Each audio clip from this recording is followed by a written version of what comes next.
I'm movie car designer Fireball Tim, and welcome to Cinema Vehicle Services, where they build not only regular cars and cool cars, they build outrageous cars. There's nothing that can't be built in this place, as evidenced with the cars from the movie Fast and Furious coming right at you April 3rd. It's going to be awesome.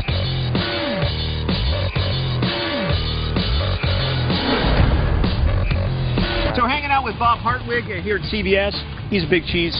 Semi big cheese? Kind of big cheese. Kind of big cheese. I'm from Wisconsin. I do like cheese. Yeah, you're taller than I am. That's all I know. So we're hanging out with the Fast and Furious cars. We're going to talk about some of them, right? We have a plethora of them here, so it'd be fun to go through them all for you and let you know how each car operates and what makes them cool for cinema. Awesome. And this one was driven by Vin Diesel in the movie, right? Yeah, Vin Diesel has a number of cars in Fast and Furious 4 that are his hero cars that he drives predominantly through the movie. The first ones are the Grand Nationals, which you'll see at the beginning of the movie as his kind of bad guy car, much like the black Hondas were in the first movie. Right. What's very unique about Grand Nationals is, can you really name a movie that has used a Grand National as a feature car? It just really hasn't happened. So that's what makes these special from the start, is that, you know, finally you see the bad Grand National GNX look, you know, on film. BMW M Series, it's based off of the 528, used in the opening chase scene that you can see in the trailer. They had a number of these vehicles built.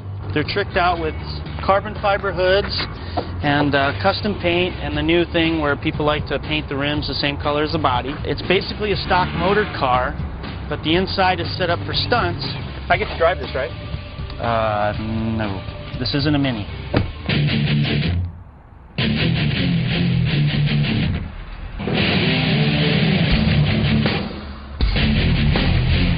This is a 1970 Camaro, and this is based on what's supposed to be a 73 Camaro. It was originally built in a magazine build-up, and then for Fast and Furious they were allowed to use the concept of it and recreate it themselves. But it's a stock 70 Camaro with a regular, you know, 350 motor. It's got a little bit of dressing on it, but it's just a basic 350 with headers. Runs good and sounds good. Nice. The other neat thing about the scheme of it, it was flat green and has a military type theme of having nose art or fender art. Yeah, it's awesome. You know, calling it the F-bomb. It's fully caged, fuel cell in the back, air shocks, and they gutted a lot of the interior because whatever wasn't necessary they would put out. Plus, compared to the hero car, if the camera sees it at a certain angle, it has to look like the hero car would, which in this case was more of a, you know, strictly a race car.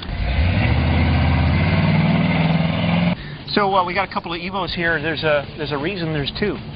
Yeah, as in Hollywood, and we've talked about it before, there's plenty of times when you need more than one vehicle to get the shot, whether it's multiple locations shooting at the same time or the prospect of damage or some reason to have a second one there. These are 2003 Mitsubishi Evo. They're both real Evos, so they have the turbo 2.0s, about 276 horse. They're both 5 speeds, intercooled, Carro buckets, and ready to roll. Are they completely identical? Well, close. Close. It's always hard to make things 100% perfect unless you can buy them off the showroom at the same time.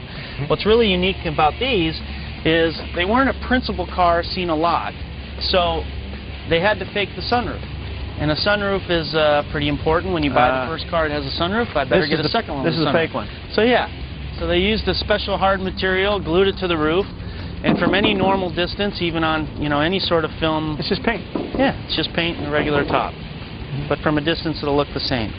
I'm Fireball Tim for StreetFire.net. I want to thank the guys at Cinema Vehicle Services for letting us play with some of their toys. Make sure you check out the movie. Fast and Furious 4 comes out April 3rd. It's awesome. And these cars are awesome. Check out more content on StreetFire.net for movie cars. Place to be.